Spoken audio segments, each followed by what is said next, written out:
The day after I died, I woke up. It was 8 in the morning. Birds were chirping. Sunlight was streaming in through the window.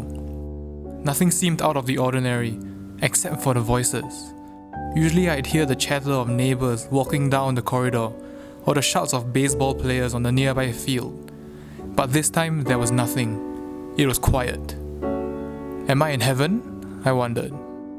I went through my morning routine, not because I particularly wanted to, but simply because I was used to it.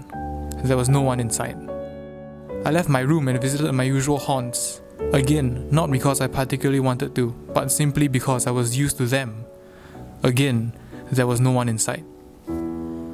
I was all alone, the only person in this empty world, and I enjoyed it. I could do whatever I wanted. There was no one around to stop me, no one around to scold me. I didn't have to explain myself, I didn't have to fix things. I was absolutely free, and this freedom was heavenly. So I continued being me. I continued being free. Days turned into weeks, then months, and perhaps even years. I lost track. But as with everything else, that euphoria wore down eventually. I got bored. After what seemed like a lifetime of being me, I wanted to do something else. I wanted to be something else. And so one day I left my room and began walking. I walked and walked, far beyond my usual haunts, far beyond the places I had gotten used to. And finally, when I set foot somewhere new, I saw him. I saw me. Only he wasn't me. He was well dressed. He had a face I might expect to see on television or on a cover of a magazine. Everything about him, from his looks to his personality to his intelligence, seemed vastly superior to mine upon first glance.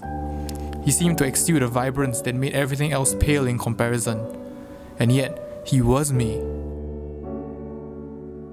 He began walking towards me with bold, decisive steps. I felt afraid. I felt sick and ashamed at the same time. I wanted to turn around, to run away, back to my room, back to being me. But I was rooted to the spot. They say fear is equal parts repulsion and fascination. I couldn't move. "Hi," I said. "I'm you." And at that moment, it became clear to me. This wasn't heaven.